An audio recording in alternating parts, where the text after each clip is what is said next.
Social encounters in D&D. What are social encounters?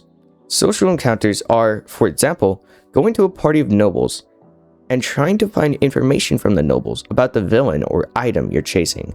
Instead of combat, it's talking and interacting with NPCs. But how do you structure and create these encounters?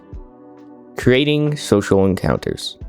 There are a few different types of social encounters, but one of the biggest things you need to decide is, do you want your players to not fight at all or just sparingly? In a social encounter, you must remember that your players should not be fighting the majority of the time, as it is not a combat encounter. The more common is not fighting at all in a social encounter, so we'll go over that first.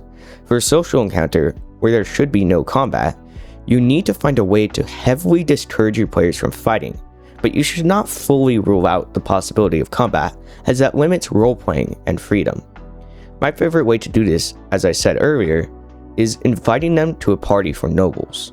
It doesn't really matter what they are celebrating, but the guards of the party will undoubtedly take their weapons or spellbooks to ensure the nobles' safety.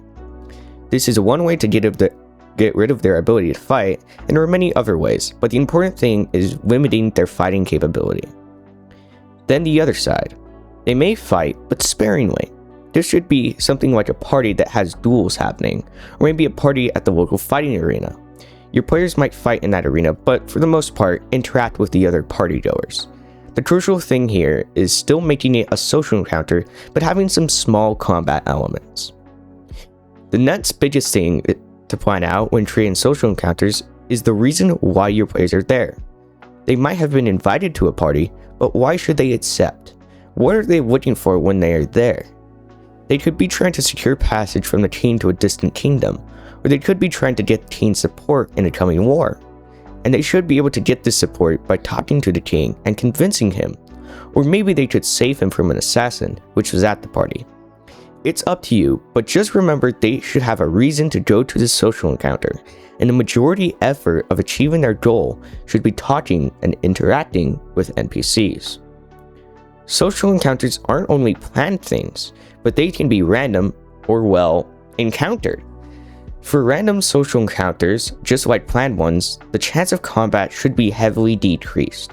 Random social encounters could include things like a passing farmer transporting his crops to the local market, or a mage rushing to get to the magic festival.